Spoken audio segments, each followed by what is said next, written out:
Subscribe करें और bell दबाएं ताकि कोई खबर रह न जाए।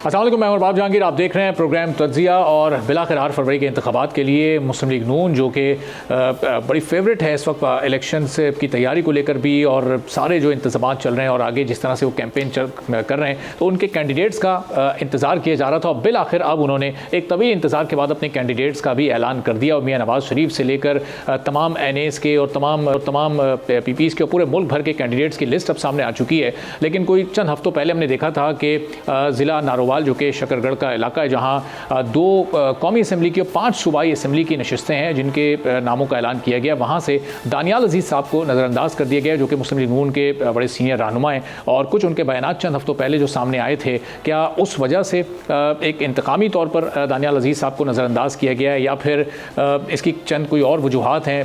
ये भी हमने बातचीत सुनी एहसन इकबाल साहब की और राना सनाउल्लाह साहब की और दीगर नून लीग के रहनुमाओं की कि दानियाल अजीज़ साहब कुछ ऐसे लोगों को टिकट दिलवाना चाहते हैं जिन्होंने माजी में वफादारियां तब्दील की हैं। तो अब ये एक चार्जशीट दानियाल अजीज़ साहब के खिलाफ नून लीग के सीनियर रहनुमाओं की जानिब से पेश की गई। उस वक्त इनको नोटिस भी किया गया। तो अब क्या सूरत हाल है? टिकट क्यों उनको नहीं मिल सका? आज़ाद हैसियत में दानियाल साहब ने इलेक्शन लड़ने का ऐलान किया है। कुछ सवालात हैं जहनों में जो कि दानियाल अजीज़ साहब हैं, और कोशिश करते हैं कि उनकी जानिब से एक क्लैरिटी सामने आए कि वो अब क्या करने जा रहे हैं, और नून लीग में ही मौजूद हैं या नहीं मौजूद। आज़ाद हैसियत में इलेक्शन लड़ने का क्या मतलब होगा? क्या नून लीग के खिलाफ वो इलेक्शन लड़ेंगे? दानियाल अजीज़ साहब हमारे साथ मौजूद हैं। अस्सलाम वालेकुम दानियाल साहब। अस्सलाम वालेकुम जी, खैरियत से आप? अल्लाह का शुक्र। दानियाल साहब, ये अभी आपको नून लीग का सीनियर रहनुमा कहा जाए या सीनियर सियासतदान कहा जाए, आपने आज़ाद हैसियत में इलेक्शन लड़ने का ऐलान किया है, तो इस वक्त पोजीशन क्या है आपकी? आप मुझे महंगाई के खिलाफ जिहादी कहें। अच्छा जी, आपको जिहादी या फिर इनकलाबी? जिहादी जी, इसको रोकना है, महंगाई को रोकना है, नहीं तो ये अवाम पिस गई है, अवाम मिट गई है, अवाम का कोई पुरसाने हाल पूछने वाला नहीं है। लोगों ने अपने बच्चे स्कूलों से उठा ली, लोगों के पास बिजली के बिल देने के पैसे नहीं है, लोगों के पास गैस के बिल देने के पैसे नहीं है। और बजाय इसके कि हम इसका कोई पुख्ता हल सामने लाएं या जिन लोगों ने इसके जिम्मेदार हैं उनकी ठीक जिम्मेदारी ठहराएं, उल्टा जो इसके बारे में बात करें तो उसके साथ वो हाल होता है जो मेरे साथ किया जा रहा है। और दानियाल साहब, अगस्त 2022 से PDM की हुकूमत आई, अप्रैल 2022 से शुरू हुई और अगस्त 2023 में ये ख़त्म हुई। इन 16 माह में महंगाई के खिलाफ आपके कितने बयानात रिकॉर्ड पर हैं, या आपने हुकूमत पर कितनी तनकीद की, कितनी पॉलिसीज से आपको इख्तिलाफ रहा? जी, मैंने बेशुमार मौके जितने भी थे, मैंने अपनी पार्टी को अंदरून मुख्तलिफ सतह पर बार बार उनको इस बात का इस तरफ मबजूल किया, उनको एहसास दिलाया और इसके बारे में बयानिया बनाने का भी बताया। लेकिन अफसोस है कि वो बात धरी की धरी रह गई। ये उस हाल में था जब मैं अस्पतालों में था, जब मेरे ऑपरेशन हो रहे थे, मैं अभी एनेस्थीसिया से बाहर आता था तो मुझे कोई तमादारी के लिए आके मिलता था, उनका भी बाजू पकड़ के मैं ये बात कहता था कि भाई महंगाई का कुछ कर लो, ये सबसे जहरीला जहर है सियासत के लिए। और इसमें नून लीग के ऊपर इल्जाम लग रहा है, और नून लीग के ऊपर इल्जाम नहीं लगना चाहिए, क्योंकि नून लीग वो जमात है जो माजी में कम से कम महंगाई का सबसे बड़ा बेहतर ट्रैक रिकॉर्ड रखती है इसको कम करने में। लेकिन अफसोस ये है कि हमारे जो मुख्तलिफ ओहदेदारान हैं ये बयान भी नहीं कर सकते कि इसका कौन जिम्मेदार है। अच्छा, तो दानियाल साहब, जब आप ये आवाज़ उठाते थे तो ये आवाज़ आपकी किस लेवल तक पहुंची? यानी कि पार्टी की टॉप लीडरशिप से भी आपकी बात हुई, और फिर जवाब आपको क्या मिलता था? आपकी बात को नज़रअंदाज कर दिया जाता था, या कोई यकीन दहानी कराई जाती थी कि हाँ जी अगले 2-3 माह में आप कुछ तब्दीली देखेंगे? हर लेवल पे ये बात हुई है, हर लेवल पे बात हुई है, और उसमें तस्लीम भी किया गया है। लेकिन वो लोग जो जिम्मेदार थे, जिसमें मैंने निशानदेही की है माजी के अपने इंटरव्यूज में, वो इसका बयानिया बनाने से कासिर थे। उल्टा वो छोटी मोटी मीटिंगें कॉल करके तो गोगलों से मिट्टी जा रहे थे कि जी ये जो मार्केट है, होलसेल मार्केट और रिटेल मार्केट के दरमियान जो फर्क है ये कम कर देना चाहिए। अब आके जब ये एक्सपोज हुए तो उन्होंने बताया कि जी ये इंटरेस्ट रेट और एक्सचेंज रेट और ये जो ज़र मुबादला है, इनके जरिए से ये प्राइस कंट्रोल या प्राइस को अफेक्ट करती है। और उलट जो कि बताया ये डिमांड पुल, इसको इन्फ्लेशन कहते हैं जो पाकिस्तान में है, वो उल्टा उसको कॉस्ट पुश कह रहे थे, जो कि पार्टी को और नुकसानदेह करती है, क्योंकि कॉस्ट पुश के बारे में आपके पास बड़ा लिमिटेड टूल सेट है कि आप उसके बारे में क्या कर सकते हैं। जबकि डिमांड पुल सरियन जो है लोगों की जिम्मेदारी है, ओहदों की जिम्मेदारी है। और ये स्टेट बैंक जो है, हमारी स्टेट बैंक को जब कवानीन में तब्दीलियां आई तो जो लोग आपको बताते हैं कि ये सूबाई हुकूमत की जिम्मेदारी है, वो आपके साथ सरीहन गलत बात कर रहे हैं। ये सूबाई हुकूमत की जिम्मेदारी नहीं है। आपने पूरी पार्लियामेंट ने कानून बनाया है कि ये महंगाई को कंट्रोल करना स्टेट बैंक ऑफ पाकिस्तान का काम है। तो स्टेट बैंक ऑफ पाकिस्तान के पास सूबों के साथ क्या राब्ता है, क्या कंट्रोल है? कुछ भी नहीं है। तो फिर आखिरकार स्टेट बैंक को जिम्मेदार ठहराया, तो इसका मतलब है उनके पास वो जरिए हैं जिसको कंट्रोल किया जा सकता है। लेकिन वो अपनी जिम्मेदारी से कासिर है, क्योंकि उस कंट्रोल करने से जो पाकिस्तान का अशराफिया है, जो अमीर तबका है, उसको ठेस पहुंचती है, और बजाय उनको ठेस पहुंचाने के इन्होंने गरीबों का जनाजा निकाल दिया। ये हकीकत है पाकिस्तान की। तो दानियल साहब, इसमें जो सबसे मरकजी किरदार थे शहबाज शरीफ साहब, जो कि ज़ाहिर प्राइम मिनिस्टर थे, कैबिनेट के बॉस थे, फिर फाइनेंस मिनिस्टर जो कि इनिशियली मिफ्ता इस्माइल साहब थे, फिर इसहाक डार साहब आए, और फिर इन सब के बॉस लंदन में मौजूद थे मियाँ नवाज शरीफ साहब। इन चारों शख्सियात से आपकी सिलसिले में कोई बात हुई, कोई मीटिंग्स हुई, अपने रिजर्वेशन आपने इन चारों में से किसी के सामने स्पेसिफिकली रखे, और इनका फिर उस पर क्या जवाब आया? जी बिल्कुल रखे, और उन्होंने तस्लीम किया कि ये बड़ा बहुत अहम इशू है, शायद सबसे अहम इशू है, लेकिन उसके बाद उसके ऊपर अमल दरामद नहीं हुआ। मेरी तो सिर्फ इतने बयान थी कि इसका बयानिया बना लिया जाए। इसलिए मैंने कहा था कि ये बहुत बड़ी ज्यादती हो रही है, क्योंकि अवाम तक मालूमात की रसाई नहीं है कि इसका जिम्मेदार कौन है, और ये हमें बताना पड़ेगा। ये बातचीत होती रही है। तो दानियल साहब, अब इसमें अमल दरामद जो नहीं हो सका आपके रिजर्वेशंस पर आवाम की बेहतरी के लिए, तो इसमें कैपेबिलिटी का इशू था या इंटेंशन का इशू था? करना नहीं चाहते थे या कर तो रहते, हो नहीं पा रहा था? असल मसला क्या था इसमें? मेरे ख्याल में इसमें रिसर्च का और नॉलेज बेस का, इकोनॉमिक्स की नॉलेज का फुकदान था, जिससे मालूमात ही नहीं थी कि वो आवाम तक सच पहुंचा सके। अब मसलन मैं आपको बताता हूं, अगर आप स्टेट बैंक ऑफ पाकिस्तान की एक मॉनेटरी पॉलिसी कमेटी है, उसकी अगर आप प्रेस रिलीजेस पढ़ लें, उसकी अगर आप रिपोर्ट्स पढ़ लें, तो उसमें वाज़ेह तौर पर महंगाई महंगाई महंगाई, उनका सिर्फ काम ही है कि वो महंगाई के ऊपर कंट्रोल करें। लेकिन किसी को इतनी परवाह नहीं थी कि जाके कम से कम वो पढ़ लेते और देखते कि वो क्या कह रहे हैं। अगर उन्होंने वो पढ़ी होती और उसके बारे में कुछ मालूमात ली होती, तो उनको ये पता चलता कि स्टेट बैंक जो आज एक्शन लेती है, स्टेट बैंक के अपने उसमें एक लैग होता है, यानी 12-13 महीने के बाद जाके वो मार्केट में चीज जो है नमूदार होती है, उसके असरात नमूदार होते हैं महंगाई के। तो फिर अगर यही सच है, तो फिर मुझे बताएं कि नून लीग की हुकूमत या पीडीएम की हुकूमत आने से 12 महीने पहले किसकी हुकूमत थी? उस वक्त रजा बाकर साहब थे। तो ये इनको बताना चाहिए था कि रजा बाकर साहब ने इमरान खान साहब के कहने के ऊपर कौन से इकदाम लिए कि जिसकी वजह से ये महंगाई आवाम को भुगतनी पड़ी है, लेकिन ये बता ही नहीं सके, क्योंकि बेसिकली ये इनकी नाअहली थी। इस चीज की मैंने निशानदेही की है। तो दानियल साहब, ये दोनों शख्सियात, मिफ्ता इस्माइल साहब भी, इसहाक डार साहब भी, पहली बार तो फाइनेंस मिनिस्ट्री पर नहीं बैठे थे। ये तो इससे पहले भी इस कलमदान पर अपनी जिम्मेदारियां 2013 से 18 के दौरान एक 4 साल और एक साल अंजाम दे चुके थे। फिर ये रिसर्च की कमी, ये थोड़ी सी कम इल्मी, ये थोड़े से शऊर की कमी, फिर ये क्यों सामने आई है, जबकि माजी में इनका तजुर्बा था और उसी तजुर्बे की बुनियाद पर दावे किए जाते थे कि हम ये PTI की हुकूमत गिरा कर और आवाम को रिलीफ देंगे? मैं समझता हूँ कि इसमें मीडिया का भी कसूर है थोड़ा सा। आप मेरी बात का बुरा ना बनाइएगा, लेकिन जो मीडिया हाउसेस के रिसर्च स्टाफ है, जो मुख्तलिफ प्रोग्रामात वो करते हैं, जैसे बहुत आला दर्जे के प्रोग्राम करते हैं शाहजेब खानजादा साहब, ये कामरान साहब जो है दुनिया टीवी पे, और उनको मालूमात भी हैं इन चीजों के बारे में, नदीम मलिक साहब को भी है, लेकिन उन्होंने इस बात की जो है ना, उनसे पूरी तरह सवाल जवाब में जो ये मुख्तलिफ किस्म के प्रोग्रामात होते रहे हैं, इसकी तह तक पहुंचने से कासिर रहे हैं।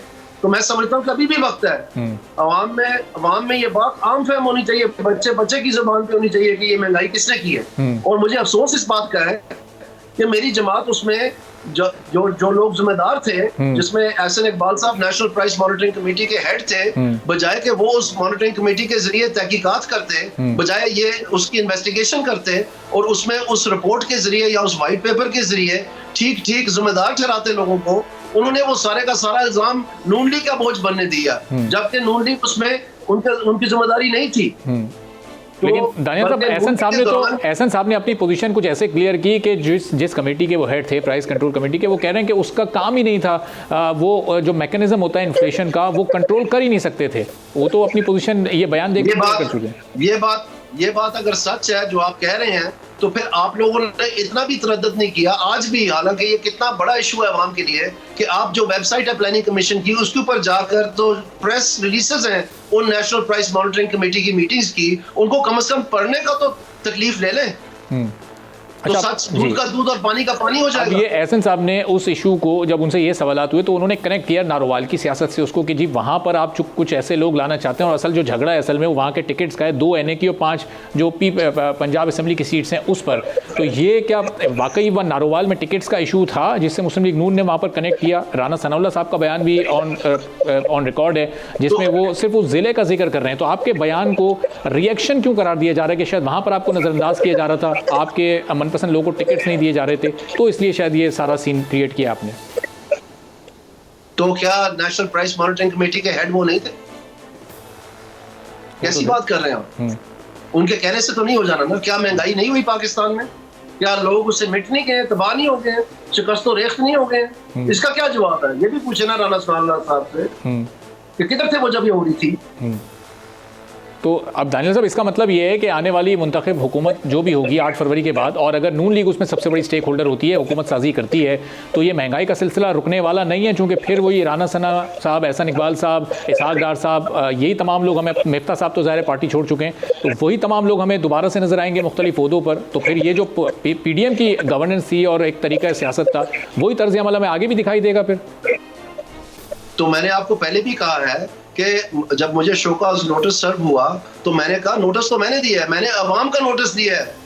एहसन इकबाल साहब को और नारोवाल के लोग नोटिस ले चुके हैं और ये टिकटें तो तकसीम हो गई हैं जो होनी थी। अब उस नोटिस का वक्त आ रहा है कि वो जवाब पूछेंगे सवाल उसके लिए एहसन इकबाल साहब से कि ये महंगाई अगर आप कह रहे हैं कि आपने नहीं की तो फिर ये बताएं ना इनको कि ये कैसे हुई है, कौन जिम्मेदार है इसका। मैं तो बता सकता हूँ, तो क्या ये बता सकते हैं? अगर ये नहीं बता सकते तो फिर ये क्या इस अहल है कितने बड़े बड़े ओहदों पे बैठे? और दानियाल साहब, क्या सिर्फ एक ओहदे पर बैठकर या एक सीट से MNA बनकर क्या महंगाई का खात्मा किया जा सकता है? आप ये अज़म कर रहे हैं कि आप अपने हल्के से इलेक्शन जीतेंगे, अब NA 75 से आप आज़ाद हैसियत में लड़ने जा रहे हैं, तो अगर यहाँ से आप MNA बन भी गए तो एक MNA कैसे उस महंगाई पर कंट्रोल कर सकता है? बड़े अफसोस की बात है कि आप ये मुझे पूछ रहे हैं। इसका मतलब ये है कि आपने स्टेट बैंक की जो अमेंडमेंट्स हुई हैं अभी हाल ही में वो पढ़ी नहीं है। उसमें जो स्टेट बैंक ऑफ पाकिस्तान है वाज़ेह तौर पर ब्लैक एंड व्हाइट में लिखा हुआ है कि उसकी अकाउंटेबिलिटी, लफ्ज जवाबदेही नहीं है, लफ्ज जवाबदेही नहीं है, लफ्ज अकाउंटेबिलिटी इस्तेमाल हुआ है कि उनकी अकाउंटेबिलिटी नेशनल पार्लियामेंट को है और उस अकाउंटेबिलिटी को फाल बनाने के लिए उनकी जिम्मेदारी है कि वो क्वार्टरली और बाई एनुअल रिपोर्ट्स पेश करें वहां पर। तो ये बहस वहां पर होनी चाहिए थी, लेकिन ये सारे खामोश बैठे रहे और इन्होंने कोई बात नहीं की इस पे, क्योंकि इनको इकोनॉमिक्स का नॉलेज ही नहीं है, इनको पता ही नहीं है इसके बारे में क्या करना चाहिए, किस तरह से कंट्रोल होती है या महंगाई किस तरह की जाती है और कौन इससे मुस्तफीद हो रहा है। ये दुख और अफसोस की बात है। तो अगर मुझे वोट मिलते हैं और मैं जाता हूं पार्लियामेंट में अवाम का नुमाइंदा बन के, तो मैं तो आपको पहले से कह रहा हूं कि मैंने तो महंगाई के खिलाफ जिहाद करना है, तो मैं तो दूध का दूध पानी का पानी करके रख दूंगा। मैं तो एक एक नाम बताऊंगा कौन मुस्तफीद हो रहा है, कैसे हो रहा है, कितने में हो रहा है और क्यों अवाम को ये भुगतना पड़ रहा है। तो अब ये दानियल साहब, ये आप असेंबली में जाकर ही बताएंगे, पहले इलेक्शन लड़ेंगे फिर जाकर बताएंगे? ये नाम बताने की इब्तिदा तो आप चंद एक नाम बता भी चुके हैं, कुछ मजीद नाम अभी और मंजर पर लाना चाहते हैं आप अभी अगर इस प्रोग्राम के थ्रू? ये बिल्कुल मैं बताऊंगा, ये पूरा मैं बताऊंगा। और इसमें जो मैंने आपसे कहा है कि ये जो PTI की गवर्नमेंट थी जिसमें इमरान खान साहब जिम्मेदार थे, जब ये इकोनॉमिक हालात से बिल्कुल दस्तबरदार हो गए, ये फेल हो गए, इन्होंने अपना जो ये हीरो लेके आए थे फाइनेंस मिनिस्टर, जो कि पहले दौर में ही फेल हो गया, पहले साल में ही वो फेल हो गया, उसको निकालना पड़ा। असद उमर साहब की बात कर रहे हैं?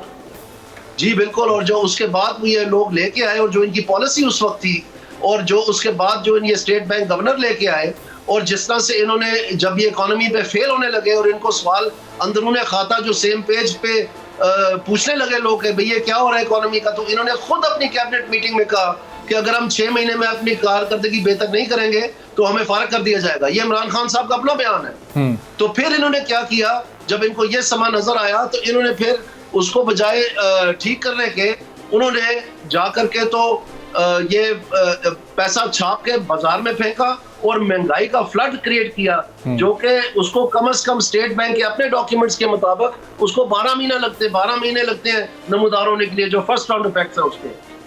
तो ये हम भुगत रहे हैं, लेकिन ये तो नहीं बता सकते, ये तो आज मैं आपको बता रहा हूँ। हाँ। आज भी इनके पास बयानिया नहीं है। तो दानियल साहब, ये वाली जो ये चीज़ें, जो सारे नुकात आज आप बता रहे हैं, आपको अप्रैल 2022 10-11 अप्रैल को आपको इस पूरी सूरत-ए-हाल का इल्म था और आपको पता था कि जब ये PDM की हुकूमत फॉर्म होनी है जिसमें ये 9-10 जमातें एक साथ शामिल हैं, तो इनके पास भी मसले का हल नहीं है, ये आवाम को रिलीफ नहीं दे सकते, जो ये वादे कर रहे हैं वो हकीकत पसंदी पर मबनी नहीं है?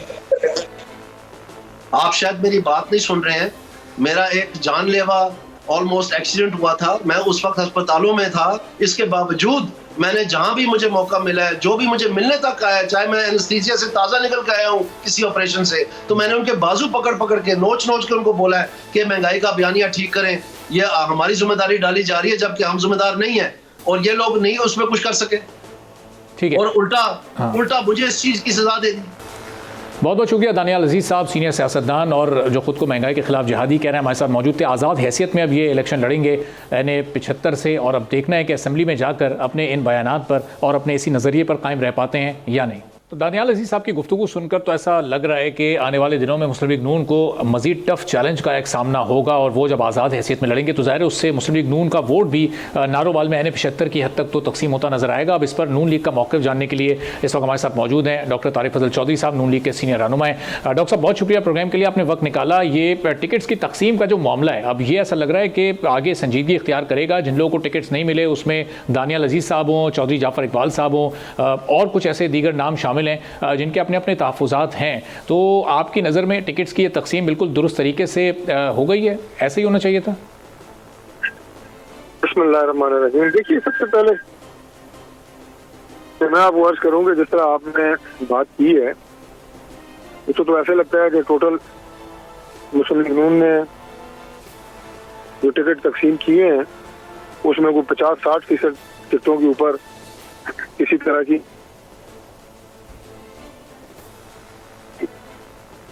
एतराज़ात उठाए गए हैं।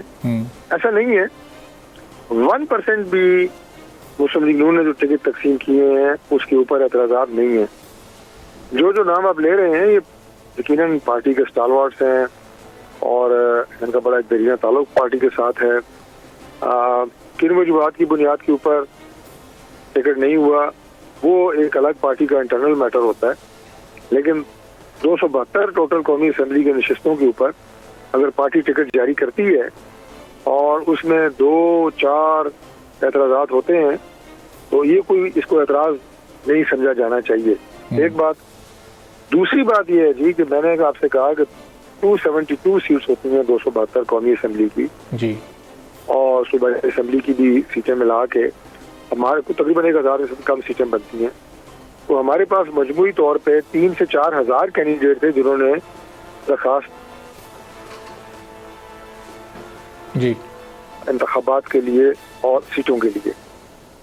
अब यकीनन एक सीट के ऊपर अगर औसतन 3 से 4 तो बाकी उम्मीदवार जो हैं वो यकीनन उसमें कुछ ऐसे होते हैं जिनकी लॉयल्टी पार्टी के साथ इस हद तक की होती है कि वो बगैर किसी एतराज, किसी गिले और शिकवे के जिस उम्मीदवार को पार्टी टिकट देती है पार्टी डिसिप्लिन की पाबंदी करते हुए उसका भरपूर साथ देते हैं। कुछ ऐसे होते हैं जो जरा जज्बाती होते हैं और वो की पार्टी को और मुतलका जो हमारे मुस्लिम लीग नून के जो अमा है वो मिलकर दूर करते हैं। कुछ ऐसे होते हैं और बहुत कम परसेंटेज ऐसी होती है जो वही मैंने कहा कि शायद लेस देन 1% है कि जो जिस उम्मीदवार को पार्टी टिकट दे उसके मुकाबले में आज़ाद हैसियत से इलेक्शन लड़ते हैं, जो कि पार्टी डिसिप्लिन की खिलाफवर्जी है और इसे खिलाफवर्जी ही समझा जाता है, चाहे उसका ताल्लुक मुस्लिम लीग नून किसी भी जमात से हो। और डॉक्टर साहब जाहिर है उस 1% से भी कम में उस वक्त दानियाल अजीज़ साहब अभी शामिल हैं, और कुछ देर पहले गुफ्तगू में भी मेरे साथ वो मौजूद थे, कर रहे थे प्रोग्राम में गुफ्तगू, तो उन्होंने कहा कि मैंने उनसे पूछा कि आपको नून लीग का सीनियर रहनुमा कहें, तो उन्होंने कहा कि मुझे आप महंगाई के खिलाफ जिहादी कहें। तो अब ये अपने अंदर एक बहुत बड़ा मैसेज है। फिर आज़ाद हैसियत में इलेक्शन लड़ना तो पार्टी की तो खुली खिलाफ वर्जी वो कर रहे हैं, तो पार्टी इस पर क्या एक्शन लेगी? टर्मिनेट करेगी, उन्हें पार्टी से निकाल दिया जाएगा, या फिर समझाने बुझाने की कोशिश की जाएगी? समझाने बुझाने की कोशिश की जाएगी। दानियाल अजीज जो है वो पार्टी के हमारे पुराने साथी हैं और उन्होंने पार्टी की जंग लड़ी है, पार्टी के लिए जद्दोजहद की है, और दानियाल अजीज जो है वो ना अहल भी हुए इस जद्दोजहद में और इस जस्तजू में। तो मेरा नहीं ख्याल कि दानियाल अजीज को इस तरह जो है पार्टी कोई निकाल बाहर करेगी, उन्हें मनाने की कोशिश की जाएगी, बिल्कुल की जाएगी। ठीक है, बहुत बहुत शुक्रिया। डॉक्टर तारिक फजल चौधरी साहब नून लीग के सीनियर मौजूद थे, गुफ्तगू कर रहे थे। एक छोटा सा ब्रेक लेंगे और ब्रेक के बाद वापस आएंगे एक और बड़ी अहम मौजू और एक और बड़ी अहम स्टोरी पर। इस ब्रेक के बाद बात करेंगे।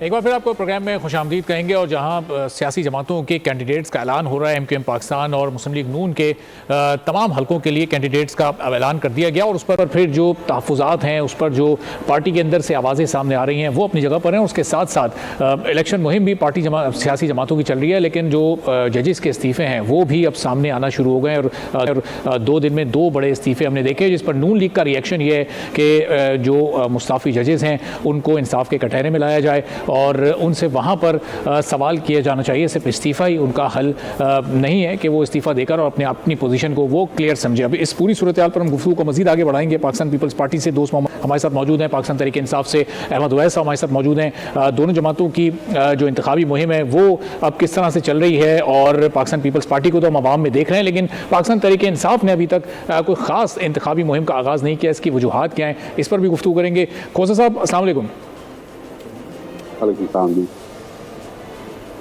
जी दोस्त मोहम्मद खोसा साहब, ये हम देख रहे हैं कि नून लीग के कुछ जो कैंडिडेट्स हैं उनकी लिस्ट सामने आई और उस पर पार्टी के अंदर से भी आवाज़ें उठ रही हैं। MQM के भी हमने देखा कि वहाँ से भी एक लिस्ट सामने आ चुकी है और ज़ाहिर है कि दोनों जमातें आगे सीट एडजस्टमेंट्स की तरफ भी जा रही हैं। जो दीगर जमातें हैं उनके साथ भी नून लीग इस वक्त एडजस्टमेंट करने के मूड में है। तो पाकिस्तान पीपल्स पार्टी का इस पूरी सूरत हाल पर मौक़िफ़ क्या है? जब तमाम नाम सामने आ चुके हैं, आगे कैसी आपकी अपनी तैयारी है और किस तरह से पार्टी अपनी इस मुहिम को आगे बढ़ाने जा रही है? बिलावल साहब भी जब लाहौर से इलेक्शन लड़ रहे हैं।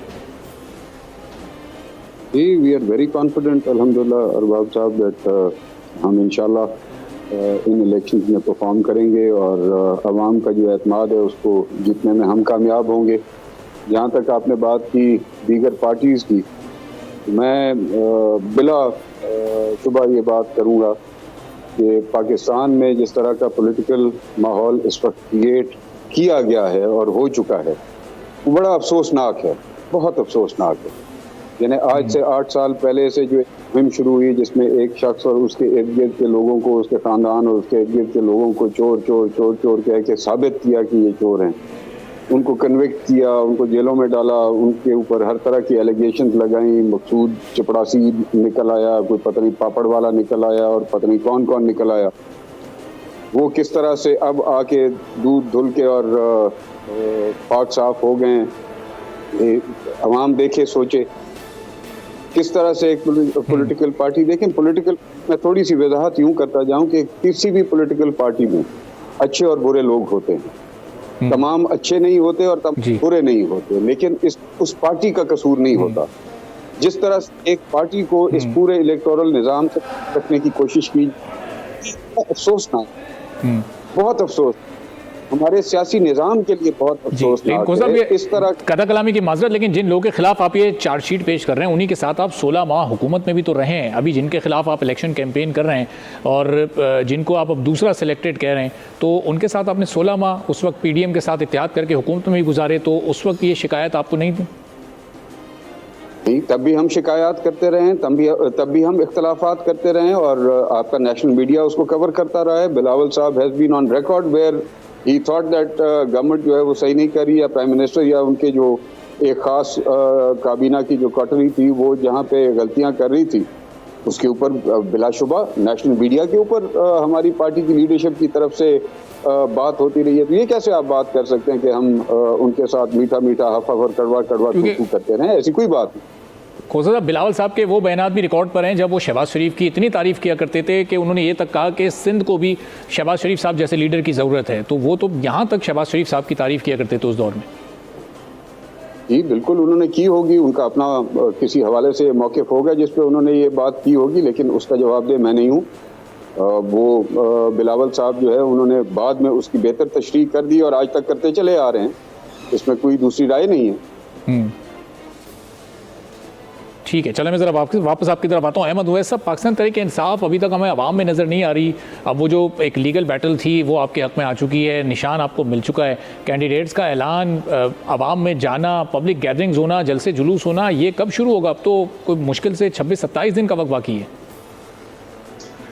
देखिए यहाँ पे कहते हैं कि every crisis creates open window of opportunity. तो इन्होंने इतनी क्राइसिस, इतना जो हर किस्म की मुसीबत में इनको घेरा है PTI को और उसकी लीडरशिप को, कि वो उनके लिए सब चीज जो है वो turn out to be positive. Pakistan के अवाम ने ये समझ लिया कि ये विक्टिमाइज कर रहे हैं पार्टी को, उसके लीडर को, उसकी लीडरशिप को, और उसको इलेक्शन प्रोसेस से भी ये दूर रखना चाह रहे हैं। और झूठे केसेस और ऑर्केस्ट्रेटेड प्लान करके वो कोई 9 मई का वाकया है या कोई इस किस्म के वाकयात में फंसा के किसी को गद्दारी के ऊपर, किसी को ऊपर पाकिस्तान के अहम मामलात के राज का अफशा करने के ऊपर, क्या इस किस्म की बातें। तो लोग जो हैं, पाकिस्तान के अवाम जो हैं, वो सीमेंटेड हो गए हैं पीटीआई के साथ कि ये मजलूम है, इनके साथ जुल्म किया और यही हक पर है। 15 साल 16 साल की 16 महीनों की जो आपने देखा पीडीएम की हुकूमत, शहबाज शरीफ साहब ने क्या कुछ नहीं किया। उन्होंने सबसे बड़ा और सबसे घिनौना फेल जो किया है, आज नहीं तो कल का हिस्टोरियन लिखेगा। 9 मई का वाकया ऑर्केस्ट्रेटेड प्लान जो है ये इनका तैयार करता था, जिसमें फौज और अवाम को उन्होंने आमने सामने खड़ा करके अवाम की नजर में फौज को डिस्क्रेडिट करने की कोशिश की। सबसे खतरनाक काम किया। उसके बाद आप देखिए महंगाई, प्राइस कंट्रोल नहीं है, महंगाई नहीं है, डॉलर और फॉरेन करेंसी का रेट और पाकिस्तान की करेंसी की क्या पोजीशन बन गई। इकोनॉमिक इतनी बड़ी क्राइसिस आई है कि उससे निपटना, उसको दोबारा से उसका रिवाइवल जो है वो कोई उसकी शक्ल नजर नहीं आती। और वो जो जिसको तो ये जो अभी हम 2 रोज पहले तक भी अभी ये वीडियो सामने आई है 9 मई के मुख्तलिफ वाक़यात की, हॉस्पिटल में तोड़ फोड़ हो रही है, और बहुत सारी ऐसी वीडियोज़ भी हैं जिसमें पाकिस्तान तहरीक इंसाफ के चंद रहनुमा, कई कारकुनान वो देखे भी जा रहे हैं, पहचाने भी जा रहे हैं। तो जब वो लोग वाक़तन वहाँ पर मौजूद हैं, फिर उसमें किसी दूसरी जमात की साजिश कैसे करार दी जा सकती है, किसी दूसरे का हाथ कैसे? मैं आपको बताता हूँ। देखिए, इसमें इसको प्लान की बात ये थी कि इन्होंने ये किया कि नैब के एक केस के अंदर इमरान खान को गिरफ्तार करने के ऑर्डर किए गए और उसको गिरफ्तार किया गया। कोई अंडर तो केस था नहीं, फौज किस लिए गिरफ्तार करने गई उनको? यह प्लान था कि एक फौज लोगों के जब रिएक्शन होगा, और उस रिएक्शन के लिए आगे उन्होंने, लोगों का रिएक्शन तो इस हद तक था कि वहां तक पहुंच के एहतजाज कर रहे थे। हमने इसीलिए बार बार कहा कि आप जुडिशियल इंक्वायरी कराएं, एक दफा प्रोसिक्यूट करने के से पहले, उनके क्रिमिनल ट्रायल करने से पहले एक दफा आप जुडिशियल इंक्वायरी कराएं, ताकि हकीकत सामने आ जाए। और जो ही हकीकत सामने आएगी तो सबसे पहली चीज जो लिटमस टेस्ट है वो क्या सामने आएगा कि पंजाब पुलिस कहां थी, आईजी पुलिस के खिलाफ क्यों कार्रवाई नहीं हुई, कोर कमांडर। अब ये जो आपकी इंतखाबी मुहिम तो अभी तक नहीं शुरू हो सकी, अब ये मजलूमियत के नाम पर आप ये इंतखाबी मुहिम अपनी चलाएंगे, मजलूमियत के कार्ड पर आप ये अपनी इंतखाबी मुहिम को आगे बढ़ाएंगे? हम नहीं चला रहे हैं, 2018 से 2022 तक की आपकी परफॉर्मेंस नहीं चला रहे हैं, हम बात नहीं की। लेकिन आवाम जो है वो इतने होशियार हो गए हैं, उनकी दानिशमंदी जो है इन तमाम क्राइसिस से गुजरने के बाद उनमें वो समझ बूझ आ गई है कि क्या कौन कैसा है और कौन क्या कर रहा है। इसलिए वो तमाम के तमाम वोटर जो हैं वो स्टिक कर गए हैं पीटीआई के साथ। इसलिए हमारी जो इस वक्त जो इंतखाबी मुहिम है वो यही है कि हम खड़े हैं इन तमाम क्राइसिस के बावजूद, हमारे कैंडिडेट खड़े हैं और वो इलेक्शन लड़ रहे हैं। ठीक है, तो दोस्त मोहम्मद खुसरो साहब, ये जितनी भी सियासी जमातें हैं वो आप देखें कि जो उनका पिछला टेन्योर रहा है वफाकी हुकूमत में, उस हुकूमत की कारकर्दगी की बुनियाद पर तो वो चलाने को तैयार हैं इलेक्शन मुहिम। लेकिन जो रीसेंट पास में जो जमातें हुकूमत में नहीं, जैसे पीडीएम में आप तमाम लोग शामिल रहे, जो पीडीएम की हुकूमत थी उसमें आप भी इत्तेहादी थे, पीडीएम वाले दौर की कारकर्दगी आप आवाम के पास नहीं लेकर जा रहे। पीटीआई जो अपने दौर में जब उसने हुकूमत की वो कारकर्दगी आवाम के पास नहीं ले जा रही। रीसेंट पास में जो वाक़यात हुए उसकी बुनियाद पर यह इंतखाबी मुहिम चलाने की बात की जा रही है। तो ये पब्लिक को वोट देते हुए पिछले 5-10 साल को जहन में रखना चाहिए, या फिर पिछले 6-8 माह में जो हुआ बस उसकी बुनियाद पर, एक शॉर्ट टर्म मेमोरी की बुनियाद पर पब्लिक आए और वोट दे दे? फॉर्चुनेटली हमारी मेमोरीज तो वैसी बहुत शॉर्ट हैं। As a part of the public मैं ये बात कर रहा हूँ कि हमारी वैसी बड़ी शॉर्ट मेमोरी है। लेकिन जहाँ तक आपके सवाल का ताल्लुक है, तो मैं आपको वजाहत करता चलूँ कि इस वक्त पूरे ब्लूम में जो है एक पाकिस्तान पीपल्स पार्टी है जो अपनी इलेक्शन कैंपेन है वो चला रही है। उसका हर कैंडिडेट, बल्कि कई हलकों में जब तक टिकट होता है तब तक तो कई कैंडिडेट्स जो हैं हलकों के अंदर वो अपनी पॉलिटिकल कैंपेन्स वगैरह चला रहे हैं। जहाँ तक रहा सवाल पीटीआई का, तो वो अपने कुछ हालात की वजह से वो इस वक्त तक आपको पब्लिक में नज़र नहीं आएंगे, फील्ड में नज़र नहीं आ रहे। जहाँ तक मुस्लिम लीग का सवाल है, तो बल्कि मैं कहूँ मुस्लिम लीग का सवाल है, तो वाकई वो अपनी कारकर्दगी की बेसिस के ऊपर इस वक्त तक पब्लिक में नज़र नहीं आ रहे। हाँ, उनके अंदरूनी कुछ टिकट्स के इश्यूज के ऊपर कुछ इश्यूज क्रिएट हुए हैं, वो खैर वो जाने उनके पार्टी की जमात के अंदरूनी मामलात हैं। लेकिन बाय एंड लार्ज जब आप बात करते हैं, क्योंकि अब 26-27 दिन कमोबेश रह गए इलेक्शन डेट में, नॉट अदरवाइज इलेक्शन डेट में जो है अभी 27 दिन रह गए, और अभी तक नून लीग के जो कैंडिडेट्स हैं वो आपको मैदान में पब्लिक में नजर नहीं आ रहे, क्योंकि उनको वो पजीराई नहीं मिल सकती। खुर्शीद साहब, जिस हुकूमत में वो हिस्सा थे, सबसे बड़े स्टेक होल्डर थे, उसी हुकूमत में आप भी शराकतदार थे, तो उसकी कारकर्दगी की बुनियाद पर वो आवाम में नजर नहीं आ रहे और आप नजर आ रहे हैं, तो ये फर्क क्यों है दोनों जमातों का? वो आकर आवाम को क्यों नहीं फेस कर रहे हैं? गुजारिश ये है कि इस वक्त पंजाब में चीफ मिनिस्टर और उनकी काबीना भी तो है ना, हैं या नहीं है? आपसे मेरा ये सवाल है। पंजाब के इस वक्त चीफ मिनिस्टर और उनकी काबीना हैं, तो सिर्फ चीफ मिनिस्टर क्यों नजर आते हैं? उनकी बाकी काबीना क्यों नहीं नजर आती? प्राइम मिनिस्टर हैं, उनके साथ काबीना है, उनकी काबीना क्यों नहीं नजर आती? वो क्यों नजर आते हैं सिर्फ? यू सी, वही इंसान काउंट करता है जो ड्राइविंग सीट पे बैठा होता है। पॉलिसीज उसी की तरफ से आती हैं, पॉलिसीज उसी की तरफ से बनती हैं, पॉलिसीज उसी की तरफ से इम्प्लीमेंट होती हैं। इसलिए मैं कहता चला आया हूँ कि जहाँ पे इख्तलाफ की ज़रूरत थी, वहाँ पे पाकिस्तान पीपल्स पार्टी ने हुकूमत के साथ असूली तौर पे इख्तलाफात रखे हैं उन 16 महीनों के अंदर, and Peoples Party is on record. ये नहीं कि अंदरून खान पब्लिकली नेशनल मीडिया के ऊपर वो इख्तलाफात का इजहार जो है चेयरमैन साहब भी और उनकी टीम के दीगर मेंबर भी वो करते चले आए हैं। वो एक पीरियड था, वो गुजर गया। अब जब इलेक्शन का माहौल बन रहा है, अल्लाह करे कि 8 फरवरी को इलेक्शंस हों, अल्लाह करे कि 8 फरवरी को इलेक्शन हों, और ये अवाम के जो बादल इस वक्त पूरे जमहूरी अमल पे छाए हुए हैं, अल्लाह करे छट जाएं और क्लैरिटी आ जाए कि इलेक्शन 8 फरवरी को होंगे। तो आप देख लीजिएगा पब्लिक का टर्न आउट क्या होगा और किसके हक में होगा। ठीक है, तो अहमद उवैस साहब, ये पाकिस्तान पीपल्स पार्टी तो हमें इस वक्त नज़र आ रही है, चारों सूबों में इन्होंने अपनी इलेक्शन कैंपेन की है, बिलावल भुट्टो जरदारी हर जगह जा रहे हैं और पब्लिक से वो खिताब भी कर रहे हैं। ये अब पीटीआई अपनी इस कैंपेन को प्लान कर रही है अगले 2-3 हफ्तों में, या फिर पब्लिक में जाना ही नहीं है, कोई पब्लिक गैदरिंग करनी ही नहीं है? जब वो लोग आपके जो कि 9 मई में नहीं भी मुलव्वस हैं या जो अभी अपने घर पर मौजूद भी हैं, तो वो भी हमें कोई एक्टिविटी करते नज़र नहीं आ रहे हैं?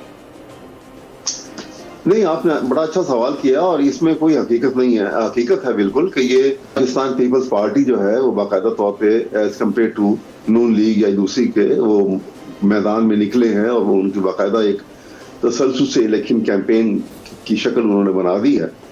लेकिन पीटीआई जो है बिल्कुल हमारा ये नहीं है कि हम हाथ पे हाथ धर के बैठे रहेंगे और ऐसे ही जाके इलेक्शन में वोटिंग डेट तक पहुंच जाएंगे।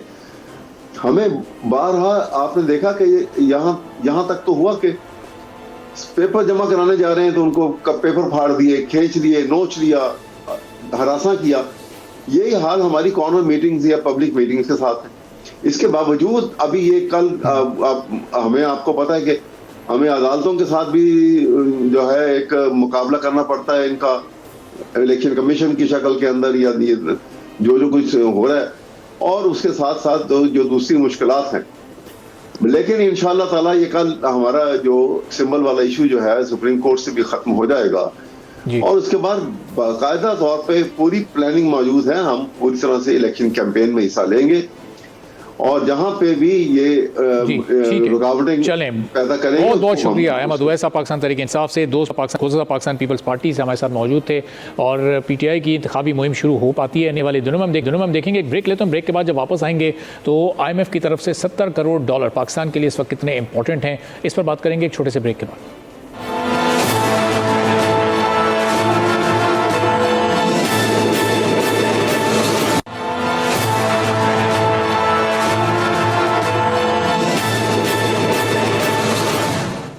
एक बार फिर आपको प्रोग्राम में खुशामदीद कहेंगे। और वाशिंगटन में बड़ा अहम इजलास जिसमें पाकिस्तान को IMF की जानिब से $70 करोड़ मिलने की मंजूरी होनी है और इम्कान ये है कि पाकिस्तान को $70 करोड़ मिल जाएंगे। फिर फरवरी में एक और जायज़ा होगा जिसके बाद 1.2 अरब मज़ीद डॉलर्स पाकिस्तान को IMF की तरफ से मिलेंगे। अब नई हुकूमत भी बनने वाली 8 फरवरी के बाद जब नई हुकूमत आ जाएगी तो सबसे बड़ा चैलेंज उसके लिए बजट साजी का होगा। और उस सिलसिले में भी निगरान हुकूमत ने अभी से एक इनिशियल स्टेप उठाना शुरू कर दिया है और न सिर्फ प्राइवेट सेक्टर से बल्कि सरकारी इदारों से भी तजावीज़ तलब कर दी गई हैं। अब ये जो कदम निगरान हुकूमत उठाने जा रही है आने वाली हुकूमत के लिए कितना मददगार साबित होगा, इन दोनों अहम मौज़ूआत पर गुफ्तगू करेंगे। खाकान नजीब साहब हमारे माशियात हमारे साथ। बहुत शुक्रिया खाकान साहब, प्रोग्राम के लिए आपने वक्त निकाला।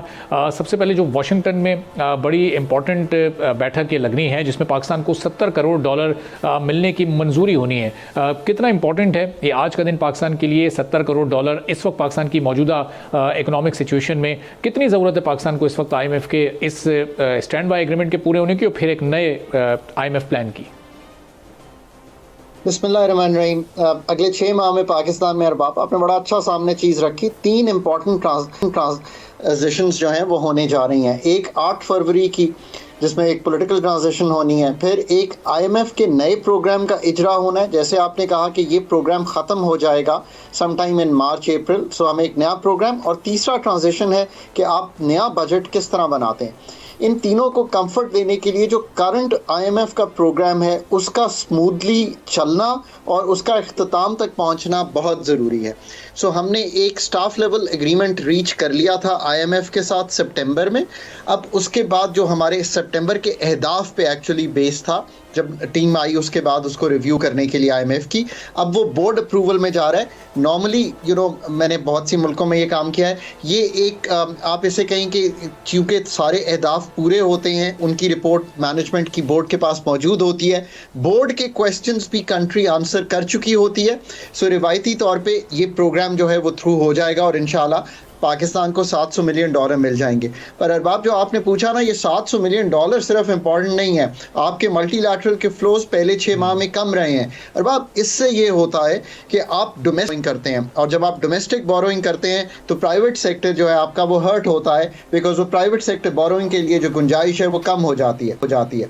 सो बहुत ज़रूरी है कि ये 700 मिलियन भी आएँ, मल्टीलैटरल के फंड्स भी आएँ। हमें कमर्शियल फंड्स भी चाहिए अगले 6 माह में। अभी भी $4-5 अरब ऐसे हैं जो हमने जमा करने हैं। अपने $25 अरब के ग्रॉस फाइनेंसिंग नीड है पाकिस्तान की इस साल की, यानी कि FY24 की, जो 30 जून को ख़त्म होगा। सो उसके लिए बिल्कुल लाज़िम व मलज़ूम है कि हमें एक स्टैम्प ऑफ अप्रूवल IMF की मिलती रहे। आप याद रखिए कि जो भी मुल्क एक बैलेंस ऑफ पेमेंट्स के चैलेंज में आ जाता है, जिसकी ग्रॉस फाइनेंसिंग नीड्स मुश्किल होती हैं उसके लिए पूरा करने के लिए, इंटरनेशनल आर्किटेक्चर में IMF ही एक ऐसा इदारा है। सो लेट्स होप कि ये सारी चीज़ें हो जाएं, हमारा ये भी बोर्ड हो जाए और फरवरी में ही हमने नया जो सेकंड रिव्यू है वो करवाना है। वो 30-31 दिसंबर को जो साल ख़त्म हुआ है, जो क्वार्टर ख़त्म हुआ है, उस पर मबनी होगा। बहुत ज़रूरी है कि वो अहदाफ मेट हैं, अगर उसमें कोई डिफरेंसेस भी हैं तो उनको ठीक किया जाए। क्वार्टरली टारगेट्स पूरे हों, indicative targets, quantitative performance criteria, structural benchmarks, जितने भी प्रॉमिसेस हमने फंड के साथ किए हैं ये 3 एरियाज़ में हैं, मॉनेटरी एरियाज़ में, हमारी एनर्जी सेक्टर में और हमारे फिस्कल में। और लग ऐसा ही रहा है कि we are on course for all that as well. ठीक है, तो खान साहब, ज़ाहिर है हमारी उम्मीद और दुआ भी यही है कि ये तमाम मामलात खैर आफियत के साथ बखूबी अंजाम पा जाएँ। लेकिन अब इसके बाद जब नई हुकूमत आ जाएगी, इलेक्शन हो जाएंगे, इकनॉमिक टीम आ चुकी होगी, उसके लिए जो सबसे बड़ा चैलेंज होगा वो बजट बनाने का होगा। चूँकि वक्त कम होगा, उस वक्त चंद माह ही बाकी होंगे। अभी निगरान हुकूमत ने जो आज तजावीज़ तलब की हैं प्राइवेट सेक्टर से, हुकूमती इदारों से, ये स्टेप किस हद तक हेल्पफुल साबित हो सकता है? क्या उन सियासी जमातों को भी ऑन बोर्ड लेना चाहिए जो कि बज़ाहिर जो बड़ी जमातें हैं जो कि हुकूमत साजी में जिनका किरदार हो सकता है, चूँकि आगे इकॉनमी पाकिस्तान की उन्होंने ही चलानी है? और बाबा, आप दुरुस्त कह रहे हैं। देखिए, 2 बहुत ही इंपॉर्टेंट ट्रांजिशंस होने जा रही हैं। और इनकमिंग गवर्नमेंट के लिए ऑब्वियसली चैलेंजिंग टास्क होगा। वो मार्च में अगर हुकूमत संभालते हैं और प्रोग्राम ख़त्म हो रहा होता है आईएमएफ का, तो प्रोग्राम का डिज़ाइन भी उस वक्त शुरू हो जाएगा और साथ ही बजट की जो स्पेसिफिकेशंस हैं, ये सारी जो आप तजावीज़ प्राइवेट सेक्टर से भी लेंगे और विद इन दी गवर्नमेंट भी आपके पास आएंगी। बट अरबाब, मैं फिर कहूँगा कि इस दफ़ा का चैलेंज एक रवायती बजट का है नहीं है कि हम बैलेंस कर लें और एक बहुत बड़ा फिस्कल का खसारा दिखा दें। बहुत बड़ा एक्सपेंडिचर का रिफॉर्म जो है, जिसमें सूबों को जो सब्जेक्ट्स जाने हैं, जिसमें पेंशन का रिफॉर्म है, सब्सिडी का रिफॉर्म है, टारगेटिंग का रिफॉर्म है, सब्सिडी शेयरिंग का रिफॉर्म है, हमारा डेट की जो बहुत बड़ा मार्कअप है उसका रिफॉर्म है। ये सब के जो बेसिक इक़दामात हैं ये बजट में दिखाई देने चाहिए। हमने एक सिंगल ट्रेजरी अकाउंट पे जाना है, SOEs को जो हम देते हैं कंसेशंस की मद में, हम गारंटीज़ खड़ी करते हैं, इन सब का एक्सपेंडिचर रिफॉर्म जो है वो दिखाई देना चाहिए। सो तजावीज़ have to be much deeper. मैं तो अब भी ये सजेस्ट करूँगा कि जो भी इनकमिंग गवर्नमेंट आज से ही इन दोनों ट्रांजिशंस को, क्योंकि बजट भी उन अहदाफ पे तय होगा जो IMF के साथ नए प्रोग्राम के लिए तय होंगे। सो आपको इन दोनों को बैलेंस करना है और एक ऐसा रिफॉर्म पाथ सामने रखना है, एक्सपेंडिचर में पहले और टैक्सेशन में बाद में। ये मैं इसलिए कहता हूँ कि एक्सपेंडिचर सेट करेगा टोन अगले 5 साल की हुकूमत की। अगर हम उसी तरह के खर्चे दिखाएंगे करंट में भी और डेवलपमेंट बजट को भी ठीक नहीं करेंगे, तो वो टोन सेट नहीं होगी रिफॉर्म की जो हम करना चाहते हैं। और IMF को भी कन्विंस कीजिए। और खाका साहब, हमारे एक्सपेंडिचर पर IMF की भी एक क्लोज आई होगी। IMF भी उस पर गौर कर रहा होगा कि चूंकि हम एक और प्लान में जा रहे होंगे IMF के, तो हमने क्या बजट बनाया है, उसमें कौन कौन सी हम रिफॉर्म्स की तरफ जा रहे हैं, कितनी हुकूमत संजीदा है पाकिस्तान की इकॉनमी को लेकर। तो IMF की एक क्लोज आई इस पर होगी आने वाले दिनों में, अगले बजट पर। अरबाब, जो भी मुल्क अपना होम ग्रोन प्लान अच्छा रखता है, IMF को कन्विंस करना उतना ही आसान हो जाता है। IMF के साथ टैक्स की बात होगी एक्सपेंडिचर के बाद, और एक्सपेंडिचर के रिफॉर्म अगर आप डीप और ऐसे दिखाएंगे जो कि कुल्ली तौर पे स्ट्रक्चर को, हमारे एक्सपेंडिचर को बेहतर करें, क्योंकि ये एक डिफ़िकल्ट रिफॉर्म है और बहुत से लोग आपको ये कहेंगे कि नहीं जी इसमें तो गुंजाइश ही बहुत कम है। ऐसा कतई तौर पे नहीं है, इसमें एक अच्छी भली गुंजाइश है, डेवलपमेंट साइड पे भी, करंट साइड पे भी। सो बिल्कुल IMF भी ये चाहेगा और इस पे लोकल रिपोर्ट्स भी मौजूद हैं, मल्टीलैटरल की रिपोर्ट्स भी मौजूद हैं कि कैसे इस चीज़ को किया जा सकता है। टैक्स के रिफॉर्म का भी एक इम्पॉर्टेंट कलीदी रोल होगा बजट में। मैं ये इसलिए एम्फसाइज कर रहा हूँ दोनों चीज़ें कि ये एक तो फॉर्म करेंगी बजट की बेसिस और ये फॉर्म करेंगी IMF के प्रोग्राम की बेसिस। तीसरा, ये फॉर्म करेंगी tone and tenor of the next government कि वो 5 साल में क्या रिवायती एजेंडे पे ही रहेगी या वाकई ही मुल्क को उस एजेंडे पे ले जाना चाहती है जहाँ पे हम कहें कि हम जो फिस्कल का खसारा है, मालियाती खसारा जो कि इस वक्त तो खाका साहब, अभी जो हम पॉलिटिकल पार्टीज के बातों के मंशूर सामने आए हैं उसमें तो वही रिवायती एजेंडे ही नजर आ रहे हैं, उसमें तो वही बड़े बड़े वादे हैं, उसमें फिर ये जो प्रैग्मेटिक चेंज है वो तो हम नहीं होता हुआ देख रहे हैं। सो आपने बिल्कुल ये बात सही रखी और इसीलिए आपका आज का प्रोग्राम और ऐसे कई प्रोग्राम पाकिस्तान के लिए कुल्ली तौर पे इम्पॉर्टेंट हैं कि वो ये चीज़ें सामने लाएं कि इन रिवायती एजेंडों पे कि हम बिजली की कीमत में इतनी तब्दीली करेंगे या हम कोई वेजेस तब्दील करेंगे, ये सब कुछ की बजाय उन्हें कहें हम आपको अपॉर्चुनिटी देने के लिए मुल्क का जो ढांचा है, एनर्जी का, टैक्सेशन का, एक्सपेंडिचर का, ग्रोथ का, इन्वेस्टमेंट का, इसमें कुल्ली तौर पे तब्दीलियां कर देंगे। उसके बाद प्राइवेट सेक्टर इतनी नौकरियां क्रिएट करेगा कि पाकिस्तान की जो हमारी यूथ है उसको मुल्क नहीं छोड़ना पड़ेगा, और जो पाकिस्तान की पॉलिटिकल पार्टीज़ राइटली चाहती हैं कि एक वेलफेयर ओरिएंटेड हुकूमत चले 5 साल, वो चलेगी। But can we think this deep, can we get a team to do this deep surgery? That remains to be the key question. ठीक है, बहुत बहुत शुक्रिया। खाका नजीब साहब हमारे माशियात हमारे साथ मौजूद थे और IMF की जो इंपॉर्टेंस है और फिर आगे बजट के जो चैलेंजेस होंगे उस पर गुफ्तगू कर रहे थे। आज के प्रोग्राम से इतना ही, इजाज़त दीजिए, अल्लाह हाफ़िज़।